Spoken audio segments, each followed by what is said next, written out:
আজিৰে পৰা ৰাজ্যত প্ৰবল বৰষুণৰ সম্ভাৱনা। অধিক সতৰ্ক আৰু সজাগ হওক ৰাজ্যবাসীৰ লগতে নৈপৰীয়াবাসী।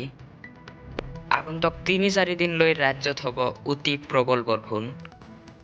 ৩০ জুলাইৰ পৰা ১ আগষ্টলৈ ধাৰাসাৰ বৰষুণৰ আগজাননী। মুষলধাৰ বৰষুণক লৈ জাৰি কৰিছে সতৰ্কবাণী এলাৰ্ট। ৰাজ্যৰ কেইবাখনো জিলাত প্ৰবল বৰষুণৰ সম্ভাৱনা। অসমৰ লগতে অৰুণাচল প্ৰদেশ সীমান্তৰ কেইবাখনো জিলালৈ এলাৰ্ট। নাগালেণ্ড সীমান্তৰ কেইবাখনো জিলালৈও জাৰি এলাৰ্ট।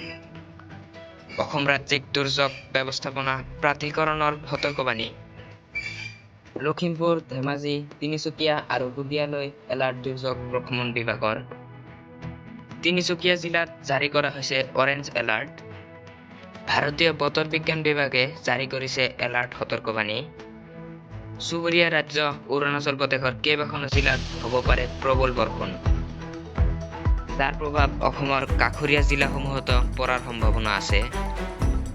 নাগালেণ্ডৰ মন, মকংচুং আৰু ৱ'খা জিলাৰ বাবেও অৰেঞ্জ এলাৰ্ট জাৰি।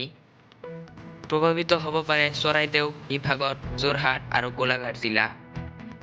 জিলাসমূহৰ নাগৰিকক সকলো ধৰণে সতৰ্ক হৈ থকাৰ আহ্বান।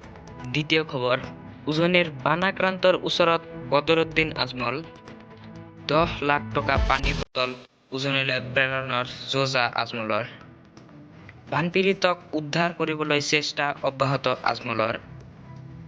৫০০ গৰাকী ছাত্ৰী, শিক্ষক আৰু কৰ্মচাৰীয়ে মিলি সাজু কৰিছে বটলসমূহ। শিৱসাগৰ, চৰাইদেউ আৰু যোৰহাটৰ বানপীড়িত ৰাইজৰ মাজত যোগান ধৰা হ'ব পানীৰ বটল। ইতিমধ্যে বান সাহায্যৰ বাবে ২ কোটি টকাৰ বিশেষ পুঁজি ঘোষণা কৰিছে আজমলে। শুকান খাদ্য সামগ্ৰী আৰু জৰুৰীকালীন ঔষধ পাতি বিতৰণ আজমলৰ।